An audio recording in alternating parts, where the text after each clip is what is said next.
The HR director pressed play on her laptop. Jennifer's voice filled the conference room. Sarah left confidential client files in the break room again. Third time this month, she's a liability. I sat across the table, hands folded. .com/quiet. Then my own voice played from the same recording, time-stamped 30 seconds earlier. Hey Jen, I'm heading to the break room. Can you watch my desk? The Mitchell files are in the locked drawer. Jennifer's face went white. That's recording number 47, the HR director said, looking directly at Jennifer.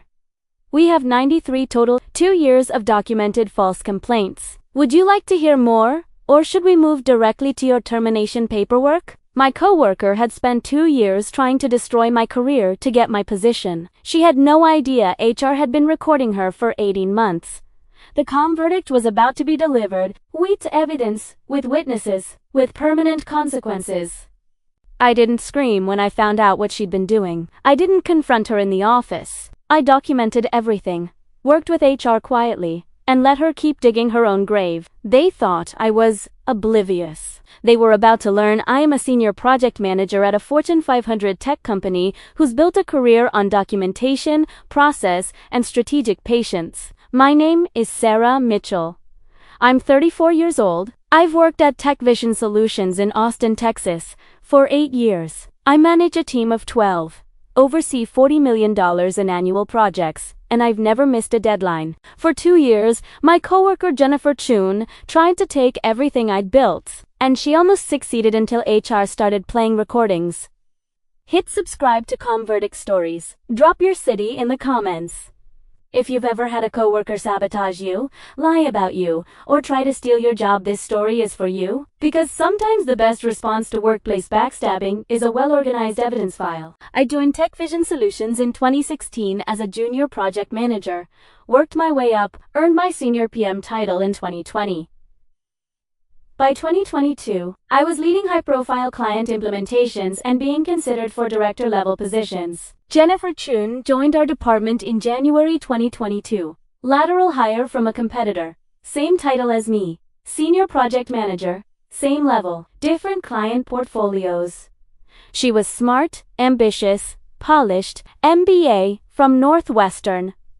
6 years of experience. In her first month, she landed a major client renewal that had been struggling. Our manager, David Torres, praised her publicly. This is the kind of initiative we need on this team. I was genuinely happy for her. I even took her to lunch to welcome her, shared tips about our internal systems, introduced her to key stakeholders. You've been so helpful, she said. I really appreciate you taking the time. That was February 2022. By March, things started to shift. March 15, 2022. David called me into his office. Sarah, I need to talk to you about something. Jennifer mentioned you missed the client status meeting with Anderson Corp last Thursday. Is everything okay? I pulled up my calendar. I wasn't invited to that meeting. Anderson Corp is Jennifer's account, not mine. David looked confused. She said you were supposed to back her up because she had a conflict. I never received a meeting invite or a backup request. I showed him my email and calendar. No invite, no request. David nodded slowly. Okay. Must have been a miscommunication. But I felt a small knot in my stomach. April 8, 2022. David mentioned I'd been short with a client on a call. Jennifer was on that call and said you seemed frustrated with the client's questions. I'd been professional the entire call. I knew, because I always took detailed notes. I showed David my call notes and the client's follow-up email. Thanks for your patience with our questions, Sarah. Always appreciate your thorough explanations. David apologized. Sorry. Jennifer must have misread the situation. Twice in 1 month, I started paying attention. May through August 2022. Small reports kept coming. Sarah left early without telling anyone. I'd worked from home that day. Approved in advance. Sarah's project documentation is incomplete. It wasn't I sent David the full file. Sarah was harsh with the junior PM. The junior PM himself said I'd been mentoring him every time. I had evidence proving the complaint was false. Every time, David seemed satisfied with my explanation, but I noticed something. Every complaint came after Jennifer had been in David's office. September 2022. I started documenting. I created a private spreadsheet. Date complaint source evidence of false claims September 12th. Miss deadline Jennifer via David project. Delivered 2 days early. Client email confirms. September 27th. Unprofessional in-team meeting Jennifer via David meeting notes show. I facilitated entire agenda October 4. Lost client file Jennifer directly to David. File was checked out to Jennifer's login by November. I had 23 documented false complaints. All from Jennifer. All. Easily disproven. I noticed another pattern. Jennifer was volunteering for my client meetings, offering to help with my projects, positioning herself as the backup for my accounts. She was building a narrative. Sarah's unreliable. Jennifer has to cover for her. Jennifer should take over her accounts. Eventually, Jennifer should have Sarah's position. November 18th, 2022. I went to HR. I met with Linda Vasquez, our HR director. Brought my spreadsheet, showed her 23 false complaints in 9 months. I believe my coworker is systematically trying to damage my reputation to position herself for my role. Linda listened carefully. Reviewed my documentation. Sarah, this is serious. Have you confronted Jennifer directly? No. I wanted to bring this to HR first. I don't want this to become a he said, she said situation. Linda made notes. I'm going to look into this. In the meantime, keep documenting, and Sarah, don't change your behavior. Keep doing your job exactly as you have been. That's the plan, I said. What I didn't know, Linda had already been noticing things. December 2022. Linda called me back in. Sarah, I've reviewed your file and cross-referenced with complaints logged in our system. Jennifer has filed 41 formal and informal complaints about you in the past 10 months. She's also filed complaints about 3 other senior PMS, but the volume about you is significantly higher. I'd only known about 23. Additionally, I pulled her one-on-ones with David. She mentions you in almost every meeting, always positioning herself as solving problems you've allegedly created. Linda leaned forward. Here's what we're going to do. With your consent, I'm going to start recording Jennifer's future complaints. Texas is a one-party consent state for recording. When she comes to HR or management with complaints, we'll document them with audio. You think she'll keep going? Based on the pattern? Yes. And Sarah, we're also going to quietly start recording team meetings, client calls, and common areas where you both work, with proper legal notice posted, which we already have for security purposes. I was surprised. You believe me. I believe the evidence, and I want to protect this company from a potential lawsuit, whether that's from you, if we don't act, or from her, if we act without sufficient proof. Smart HR wasn't just protecting me, they were protecting the company. One more thing. Linda said, keep doing exactly what you've been doing. Don't confront her. Don't change your patterns. Let her keep creating evidence. January through June 2023. HR collected evidence. Every time Jennifer filed a complaint, Linda logged it with audio or video evidence showing the complaint was false. Complaint number 47. Sarah left confidential files in the break room. Recording. My voice clearly stating files were locked in my desk drawer, asking Jennifer to watch my desk. Complaint number 52. Sarah was unprepared for the client presentation. Recording. Client praising my preparation. Jennifer silent on the call. Complaint number 61. Sarah took credit for Jennifer's work in the team meeting. Video. Me clearly crediting Jennifer for her contribution, then presenting my separate work. Complaint number 68. Sarah told a junior employee to ignore compliance protocols. Recording. Me walking the junior employee through compliance step. By June 2023, HERAD 93 documented false complaints, audio recordings, video, evidence, email trails, calendar proof. Linda called me in. We have enough, but there's one more thing we're waiting for. What? Jennifer applied for the Director of Project Management position, the one you're also being considered for. We're waiting to see if she escalates. July 2023.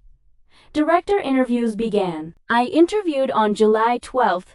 Felt confident.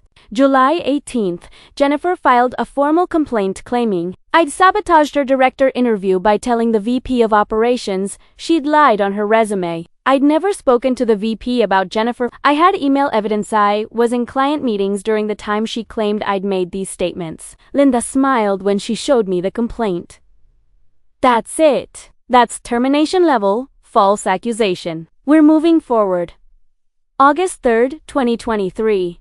2 p.m., Linda called Jennifer into a conference room. Jennifer, please, have a seat. We need to discuss some concerns that have been raised. Jennifer sat down, confident. Of course. What can I help with? Actually, I'd like you to listen to something first. Linda pressed play. Jennifer's voice. Sarah completely dropped the ball on the Henderson account. I had to step in and save the client relationship. Then the client's voice on a recorded call. Sarah, thank you for the seamless transition. Best project kickoff we've had. Jennifer's face shifted. Confused. Linda played another. Jennifer's voice. Sarah was verbally abusive to the intern. Someone needs to document this. Then video footage, me patiently explaining a complex process to the intern, who was smiling and taking notes. I don't understand. Linda held up a hand. I have 93 recordings. 2 years of documented false complaints. Would you like me to continue? Or would you like to explain why you've been systematically filing false reports about a coworker? Jennifer's composure cracked. Those aren't, I was trying to help David understand. You filed a formal complaint last week, claiming Sarah sabotaged your director interview. Sarah was in a client meeting in a different building. We have badge swipe records, calendar evidence, and client confirmation. Jennifer went silent. Linda placed a folder on the table. This is your termination paperwork. Effective immediately. Cause: repeated false reporting, creating a hostile work environment, attempted defamation of a colleague, and filing a knowingly false formal complaint. You can't. We can. We have. Your access has been revoked. Security will escort you to collect your personal belongings. Jennifer's eyes found mine. I'd been sitting quietly in the corner the entire time. You recorded me. You set me up. I spoke for the first time. No. You filed 93 false complaints. HR recorded them. I just kept doing my job. Linda added. Sarah will be promoted to Director of Project Management, effective August 15th. The position you attempted to obtain through defamation. Jennifer stood, shaking. This isn't fair. I worked just as hard. You worked hard at destroying a colleague's reputation, Linda said. That's not the same thing. Security arrived. Jennifer left. I sat in the quiet conference room. Linda looked at me. How do you feel? Tired, but relieved. You handled this perfectly. You didn't engage. You documented. You trusted the process. I trusted the evidence, I said. August 15th, 2023. I was promoted to Director of Project Management, $155,000 salary. Team of 35. Office with a window. Jennifer's false complaints were removed from my file. Expunged completely. I never saw her again. Heard through the industry grapevine she struggled to find another senior position. Turns out, being fired for cause at a Fortune 500 company makes hiring managers ask questions. I don't feel guilty. I feel calm. If you've made it this far, drop a comment. Tell me your city. Tell me if you've ever had a coworker try to sabotage your career. Workplace backstabbing happens. Toxic colleagues exist, but evidence outlasts lies. Documentation defeats defamation, and sometimes, the best revenge is just doing your job well, while HR quietly builds the case. My name is Sarah Mitchell. I'm 35 years old. I'm a Director of Project Management, and I'm here to tell you, they thought I was oblivious to her sabotage. They thought I'd eventually crack, get emotional, get sloppy. They were wrong. I kept calm. I kept records. I kept working, and when the time came, I didn't have to say a word. The recordings spoke for themselves. The verdict is always calm. The evidence is always louder than any accusation. Stay composed, document everything, and trust that the truth has a way of playing back at exactly the right moment.